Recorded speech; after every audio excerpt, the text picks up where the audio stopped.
Insurance sector में अब foreign पैसा फुल एंट्री ले चुका है, लेकिन सवाल ये है कि इससे पुरानी डोमेस्टिक कंपनीज पर क्या इम्पैक्ट पड़ेगा। क्या इंश्योरेंस अब और महंगा होगा और कौन से स्टॉक्स उड़ने वाले हैं और कौन से प्रेशर में आ सकते हैं। सबसे पहले एक बात क्लियर आप समझ लीजिए कि 100% एफडीआई का मतलब क्या होता है। इसका मतलब है ज्यादा कैपिटल प्लस ज्यादा कंपटीशन प्लस ज्यादा ग्लोबल एक्सपर्टीज, और इसका direct impact listed insurance companies पर पड़ सकता है। प्राइवेट सेक्टर इंश्योरेंस लीडर्स, ये कंपनीज ऑलरेडी स्ट्रॉन्ग हैं और फॉरेन पार्टनर्स के साथ काम करती हैं, जैसे HDFC life insurance, SBI life insurance, ICICI prudential life insurance, ICICI Lombard, general insurance. इनका फायदा क्या हो सकता है? तो सबसे पहली बात, फॉरेन पार्टनर्स अपना स्टेक बढ़ा सकते हैं, कैपिटल इनफ्लो और ग्रोथ एक्सेलरेट हो सकती है, better technology plus global practices का एक्सेस।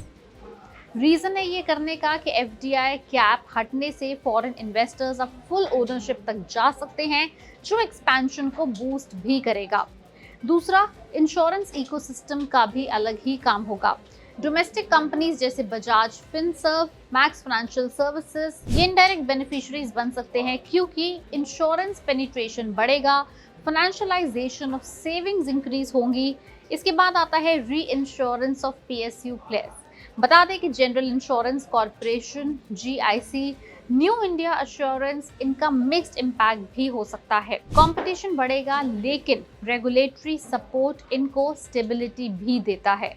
इसके बाद नंबर 1 प्लेयर है ऑलरेडी इस सेक्टर के अंदर एलआईसी का सबसे इंटरेस्टिंग केस रह सकता है। इसमें फॉरेन इन्वेस्टमेंट अभी भी सिर्फ 20% कैप्ड है एलआईसी के लिए, मतलब एलआईसी को वो एडवांटेज नहीं मिलेगा जो प्राइवेट प्लेयर्स को मिल सकता है।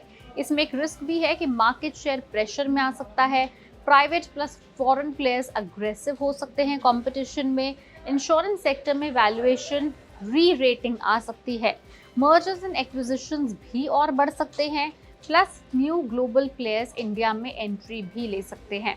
प्राइवेट इंश्योरेंस स्टॉक्स बन सकते हैं इसमें एक बड़े पोटेंशियल विनर्स, जैसे एलआईसी फिलहाल डिफेंसिव है बट प्रेशर जोन में ही रहेगा। Insurance sector overall long term में बुलिश ही रह सकता है। प्लस देखना यह है कि क्या एफडीआई के आने से इंश्योरेंस के जो प्राइसेस हैं वो बढ़ेंगे या नहीं।